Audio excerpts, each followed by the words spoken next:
Praise the lord. ప్రియమైన సహోదరి సహోదరులందరికీ mirror of Christ తరపు నుంచి శుభాలు. ప్రియమైనటువంటి వాళ్ళారా, మీరందరూ బాగున్నారని విశ్వసిస్తూ ఉన్నాం. విన్న వాక్యాలను తప్పకుండా షేర్ చేయండి, పరిచర్యకు సహకరిస్తారని విశ్వసిస్తున్నాం. మరి ఈరోజు దేవుడు మనతో మాట్లాడుతున్న బలమైన మాటలను బట్టి బలపరచబడదాం.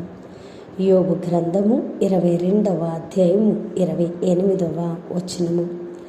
నీ మార్గముల మీద వెలుగు ప్రకాశించును. దేవునికి మహిమ కలుగునుగాక. ప్రియ సహోదరి సహోదరుడా, ఈరోజు నీ మార్గముల మీద వెలుగు ప్రకాశిస్తుంది అంటే నువ్వు నడిచే మార్గము ఎంత కష్టంతో ఉన్నా అది నీకు అవగతము అవుతూ ఉన్నదని, ఆ మార్గములో జీవం ఉన్నదని, ఆ మార్గంలో ఆశీర్వాదం ఉన్నదని, ఆ మార్గము తుదకు నీకు ప్రయోజనకారి అయి ఉన్నదని లేఖన భాగము స్పష్టంగా తెలియపరుస్తూ ఉన్నది. అయితే మన మార్గాల మీద నిజంగా వెలుగు ప్రకాశించకపోతే, వెలుగు ప్రకాశిస్తూ ఉన్నది అనుకొని ఇంకా మనము చీకటిలోనే నడిస్తే గుడ్డివాడు గుడ్డివానికి త్రోవ చూపలేడని క్రీస్తు ప్రభువారు చెప్పినట్లుగా, గుడ్డివాడు గుడ్డివానికి మార్గము చూపితే వారు గుంటలో పడుదురు అన్నట్లుగా మనం కూడా ఆ మార్గాలలో ఆ చీకటిలో వెలుగు ప్రకాశిస్తుందనే భ్రమలో మనము చీకటిలోనే నడుస్తూ చీకటి వారముగా ఉంటే మనము కూడా గుంటలో పడి లేవనెత్తబడలేని వారముగా ఉండి మనము చివరికి సాతాను చేతికి అప్పగించబడి మన జీవితాలను పోగొట్టుకుంటాం. కాబట్టి ఈరోజు మన మార్గాల మీద నిజంగా వెలుగు ప్రకాశిస్తూ ఉన్నదా లేదా అనేటువంటి హృదయ పరిశీలన 100% అవసరమై ఉన్నదండి. ఎందుకంటే మనము దేవుని సన్నిధిలో ప్రార్థిస్తూ ఉంటే, మనము దేవుని యొక్క మార్గాలలో నడుస్తూ ఉంటే అపవాది మనల్ని చీకటిలోకి లాక్కొని వెళ్తూ ఉంటుంది. అయితే అది చీకటని, మన మార్గము వెలుగని, రెండిటి మధ్య వ్యత్యాసం ఉన్నదని గ్రహింపు కలిగిన ఆత్మీయ నడవడిక, ఆత్మిక మార్గము, ఆత్మీయ స్వభావము కలిగిన వారముగా ఉంటే తప్ప చీకటేదో వెలుగేదో గ్రహించలేమి మనము. కాబట్టి ప్రియ దేవుని బిడ్డ, మనము మిడిమిడి భక్తి చేస్తూ పై భక్తి చేస్తూ మనము క్రైస్తవ్యులము అనుకుంటే నిజంగా మన మార్గాల మీద వెలుగు ప్రకాశిస్తుంది అని అనుకుంటాం. కానీ తుదకు ఆ మార్గము మనకు మరణాన్ని ఇస్తూ ఉన్నది.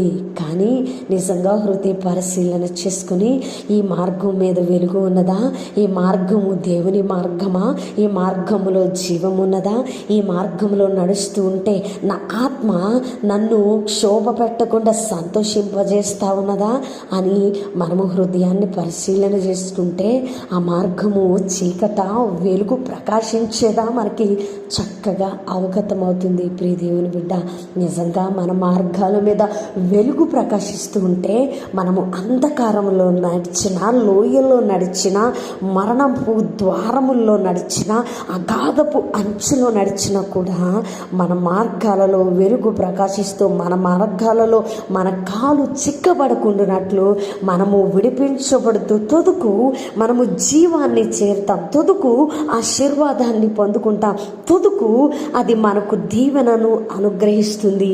ఎప్పుడు అంటే మన మార్గాల మీద నిజంగా దైవిక వెలుగు ప్రకాశించినప్పుడు. హల్లెలూయా.